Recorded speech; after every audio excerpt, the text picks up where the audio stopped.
जय श्री कृष्णा, राधे राधे। आप सभी भक्तों का आपके अपने YouTube चैनल श्री कृष्ण दीवानी में हार्दिक स्वागत है। आज हम सुनेंगे वैशाख मास महात्म्य का तीसरा अध्याय। सर्वप्रथम भगवान का स्मरण करते हुए आप सभी मेरे साथ बोलिए। शांताकारं भुजगशयनं पद्मनाभं सुरेशं विश्वधारं गगनसदृशं मेघवर्णं शुभांगं लक्ष्मीकान्तं कमलनयनं योगिभिद्रियानगमयं वन्दे विष्णुं भवभयहरं सर्वलोकैकनाथम्। ओम नमो भगवते वासुदेवाय। नारद जी वैशाख मास महात्म्य की कथा का श्रवण कराते हुए राजा अम्बरीश से कहते हैं कि हे राजन, एक समय विधेयराज जनक के घर दोपहर के समय श्रुतदेव नाम से विख्यात एक श्रेष्ठ मुनि पधारे, जो कि वेदों के ज्ञाता थे। उन मुनि को देखकर राजा बड़े ही उल्लास के साथ उठकर खड़े हो गए और मधु पर्क आदि सामग्रियों से उनकी विधि पूर्वक पूजा करके राजा ने उनके चरणोदक को अपने मस्तक पर धारण किया। इस प्रकार स्वागत सत्कार करने के पश्चात जब वे श्रुतदेव मुनि अपने आसन पर विराजमान हुए, तब विधेयराज जनक के प्रश्न के अनुसार वैशाख मास के महात्म्य का वर्णन करते हुए वे इस प्रकार उनको बोले। श्रुतदेव जी ने राजा जनक से कहा कि हे राजन, जो लोग वैशाख मास में धूप से संतप्त होने वाले महात्मा पुरुषों के ऊपर छाता लगाते हैं, उन्हें अनंत पुण्य की प्राप्ति होती है। इस विषय में एक प्राचीन इतिहास का उदाहरण दिया करते हैं।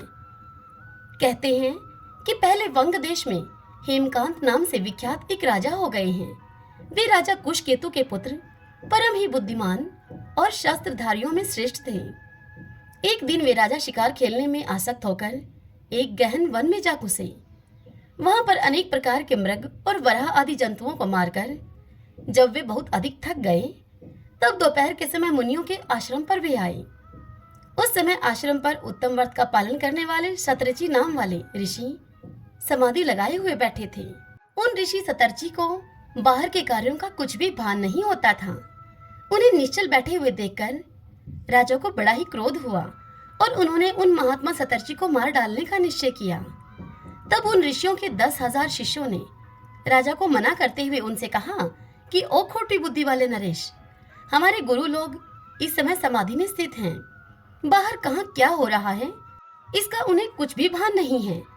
इस विषय में वे कुछ भी नहीं जानते, इसलिए इन पर तुम्हें क्रोध नहीं करना चाहिए। तब उस राजा ने क्रोध से विवल होकर उन मुनि के शिष्यों से कहा कि हे द्विज कुमारों, मैं मार्ग से थका मांदा यहाँ पर आया हूँ, अतः तुम ही लोग मेरा आतिथ्य करो। राजा के ऐसा कहने पर वह शिष्य बोले कि हम लोग भिक्षा मांगकर खाने वाले हैं। गुरुजनों ने हमें किसी के आतिथ्य के लिए आज्ञा नहीं दी है। हम सर्वथा ही अपने गुरु के अधीन हैं, अतः तुम्हारा आतिथ्य हम कैसे कर सकते हैं। शिष्यों का यह कोरा उत्तर पाकर राजा ने उन्हें मारने के लिए अपना धनुष उठाया और उन शिष्यों से इस प्रकार कहा कि मैंने हिंसक जीवों और लुटेरों के भय आदि से जिनकी अनेकों बार रक्षा की है, जो मेरे दिए हुए दानों पर ही पलते हैं, आज वे मुझे ही सिखाने को चले हैं। ये मुझे नहीं जानते, ये सभी कृतघ्न और बड़े अभिमानी हैं। इन आतताइयों को मार डालने पर भी मुझे कोई दोष नहीं लगेगा। ऐसा कहकर वे राजा कुपित होकर धनुष से बाण छोड़ने लगे। बेचारे शिष्य आश्रम को छोड़कर वहां से भय से भाग चले। भागने पर भी हेमकांत ने उनका पीछा किया और 300 शिष्यों को मार गिराया।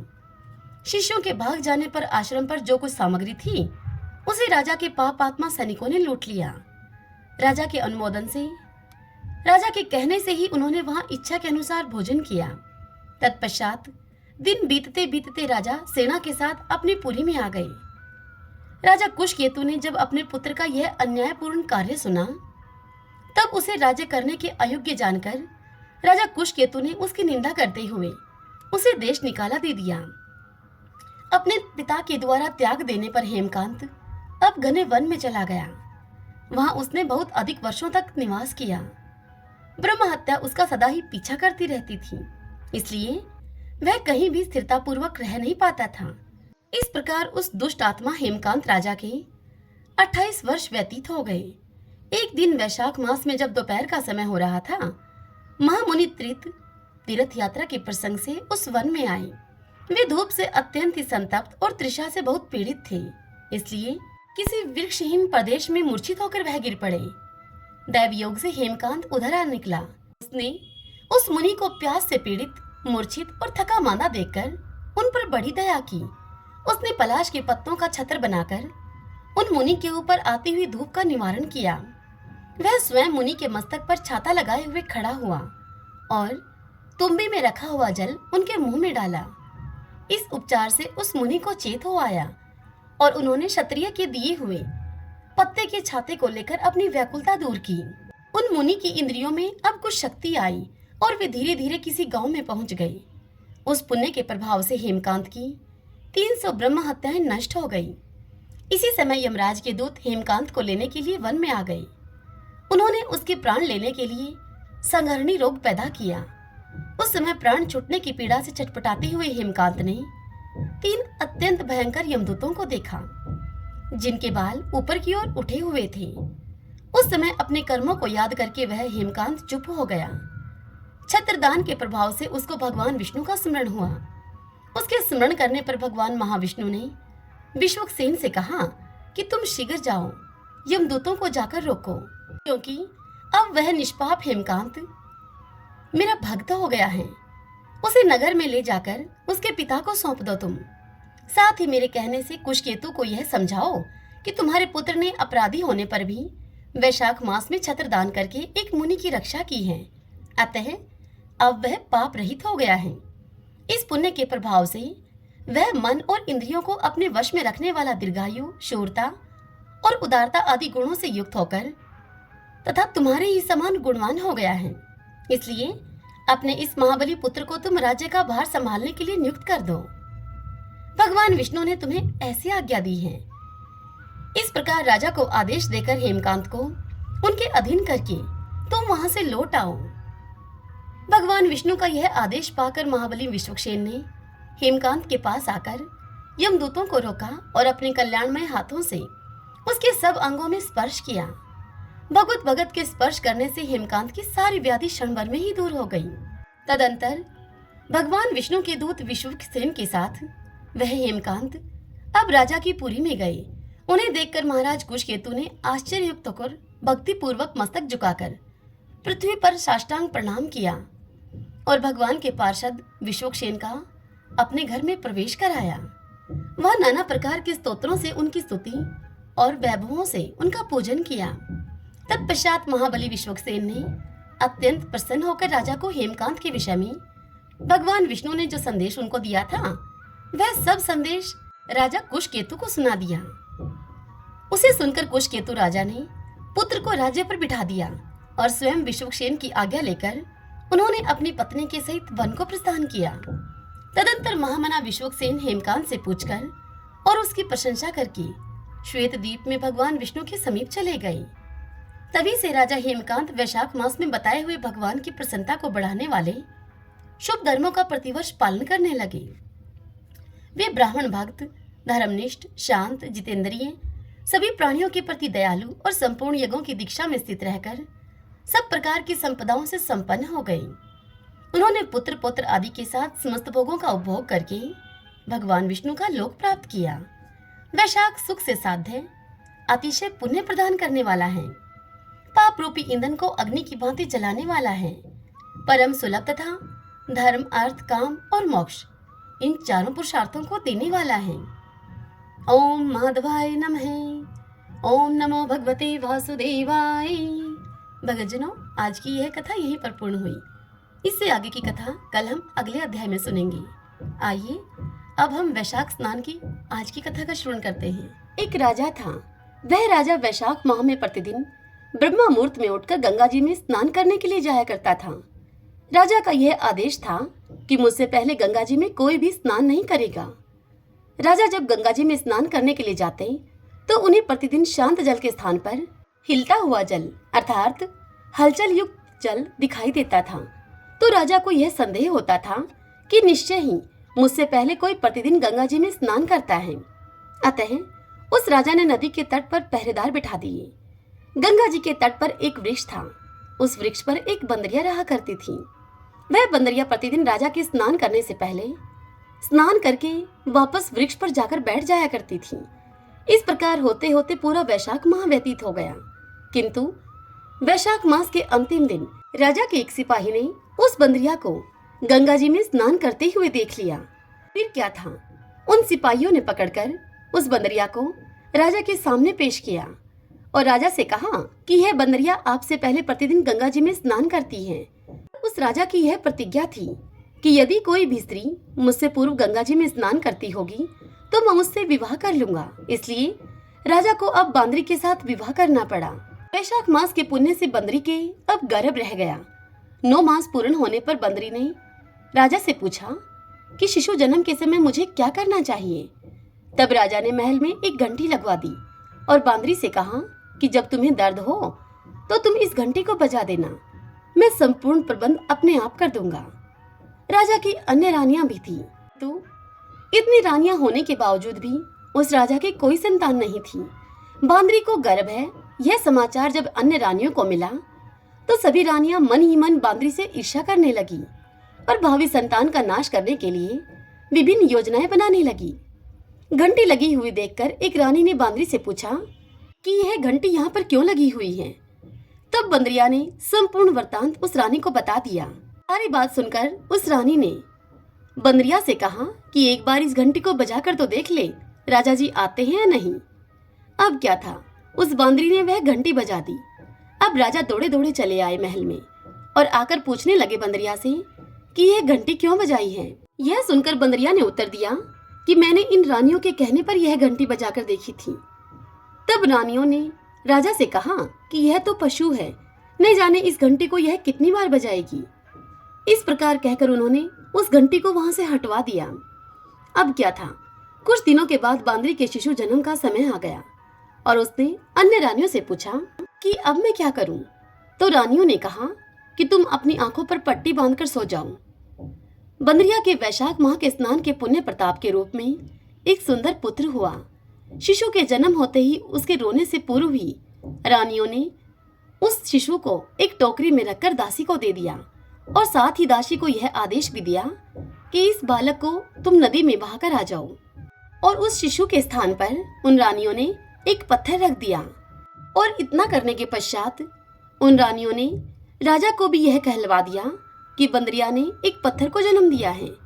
जब राजा ने यह खबर सुनी तो राजा ने यह संतोष कर लिया कि जब दूसरी ही रानियों के संतान नहीं है तो इस बंदरी के कहां से होगी, इसके क्या संतान होगी भला। उधर दासी ने उस सुंदर शिशु को नदी में न बहाकर कुम्हार के खंदेड़े में रख दिया।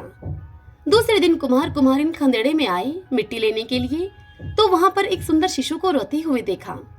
कुम्हार कुम्हारिन के कोई संतान नहीं थी, वे निसंतान थे। उन्हें उस बालक पर दया आ गई। उन्होंने उस शिशु को अपने लिए भेजी गई भगवान की भेंट समझा और बड़े ही प्रेम से उस शिशु का पालन पोषण करने लगे। जब वह बालक कुछ बड़ा हुआ तो यह बालक को ज्ञात हो गया कि वह रानी बंदरिया का पुत्र है, जिसको रानियों ने मरवाना चाहा था। एक दिन वह बालक कुम्हार के बनाए हुए मिट्टी के हाथी, घोड़े, यह सब खिलौने लेकर मिट्टी के पनघट पर जाकर बैठ गया और वहां पर पानी लेने के लिए आई हुई दासियों को देखकर कहने लगा कि आओ रे मेरे मिट्टी के हाथी घोड़ों, पानी पी लो। जब दासियों ने यह बात सुनी तो सभी दासियां हंसने लगी जोर जोर से और उस बालक से बोली कि अरे मूर्ख, कभी मिट्टी के हाथी घोड़े भी भला पानी पीते हैं क्या। इस पर उस बालक ने कहा कि कभी बंदरी के भी पत्थर जन्म लेता है क्या। उस नासमझ बालक की इस बात को सुनकर सभी दासियां अचरज में पड़ गई और महल में जाकर यह बात रानियों से जाकर कह दी। यह बात जब उस रानी के कान में पड़ी तो उसने गोंदगिरी के लड्डू बनाकर उसमें विष मिला दिया और दासियों को दे दिया कि तुम पनघट पर जाओ तो यह लड्डू गोंदगिरी के लड्डू हैं, यह लड्डू उस बालक को दे देना।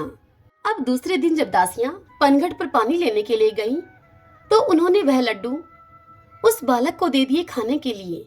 दैव योग से उन लड्डुओं को खाने के पश्चात भी उस बालक की मृत्यु नहीं हुई। जब दासी ने जाकर यह समाचार रानी को कहा तो अब रानी सोचने लगी कि अब क्या किया जाए, यह तो सारा भेद खुल जाएगा। फिर रानी ने राजा से कहकर उस कुम्हार को देश निकाला दिलवा दिया। अब वह कुम्हार अपने संपूर्ण परिवार के साथ वन में रहने लगा। पश्चात अगले वर्ष चैत्र माह में माता गणगौर के पूजन का दिन आया तो वह बंदरी का पुत्र 108 करवे और 108 गोली लेकर तथा घड़े में पानी लेकर बगीचे के बाहर बैठ गया। उधर राजा की और साहूकार की पुत्रियां गनगौर बनाने के लिए मिट्टी लेने के लिए उस बगीचे में आई तथा बगीचे में वह खेलने और झूलने लगी। इस कारण कुछ समय के पश्चात ही उन सभी कन्याओं को, उन सभी लड़कियों को प्यास लगने लगी। तब उन्होंने उस बंदरिया के पुत्र से जल पिलाने के लिए कहा, तो उस बालक ने उत्तर दिया कि मेरे पास एक गोली है, उसे तुम खाती जाओ और मेरे चारों ओर फेरे लगाती जाओ, तब मैं तुम्हें जल पिलाऊंगा। इस पर पहले तो उन कन्याओं ने मना कर दिया, किंतु प्यास अधिक लगने के कारण वे सब मान गई। इस प्रकार गोली खाने और उस युवक के साथ फेरे लेने से वह सभी लड़कियां गर्भवती हो गई। बाद में जब इनके माता पिता को यह ज्ञात हुआ तो वह सभी कुम्हार के पास आए और संपूर्ण वृतांत उसको कह सुनाया। उन सब ने कुम्हार से कहा कि तुम्हारे पुत्र ने हमारी कन्याओं से विवाह किया है, अब तुम्हें इन्हें अपने पास रखना होगा। तब कुम्हार ने निर्धन होने के कारण असमर्थता व्यक्त की। तब कन्याओं के माता पिता ने बहुत सारा धन देकर अपनी कन्याओं को कुम्हार के घर विदा कर दिया और कुम्हार के घर अब 108 बहुएं आ गई और कालांतर में उनके 108 पोते भी हो गए। कुम्हार ने समस्त नगरी को भोजन के लिए निमंत्रित किया और राजा को भी बुलावा दिया। राजा के यहाँ से रानी बांदरी के अतिरिक्त सभी भोजन करने के लिए पधारे। यह देखकर राजकुमार राजा की आज्ञा लेकर बंदरिया रानी को लेने के लिए रथ और पालकी लेकर गया और लाकर सभा में सबसे ऊंचे स्वर्ण के आसन पर उसे बिठाया। राजकुमार ने अपनी सभी पत्नियों को यह समझा दिया था पहले ही कि बंदरिया मुझे जन्म देने वाली मेरी माता है। एक एक बहू अब रानी बांदरी के चरण स्पर्श करती गई और एक एक सोने का सिक्का और पोते को गोद में देती गई। जब राजा और अन्य रानियों ने यह सब देखा तो कुम्हार के पुत्र से इसका कारण पूछा। रानियों को तो पहले ही संदेह होने लगा था कि यह अवश्य ही बांदरी का पुत्र है। इसीलिए रानियां उठकर राजा से कहने लगी कि कुम्हार के पुत्र ने हमारा अपमान किया है और बांदरी का इसने सम्मान किया है, अतः हम लौटकर महल में जा रही हैं। इधर राजा को पुत्र के जन्म का संपूर्ण रहस्य ज्ञात हो गया था, इसलिए उन्होंने रानियों को देश निकाला दे दिया और अपने सभी पुत्र वधू एवं पोतरों को लेकर महल में आया और राजकुमार का राज तिलक हुआ।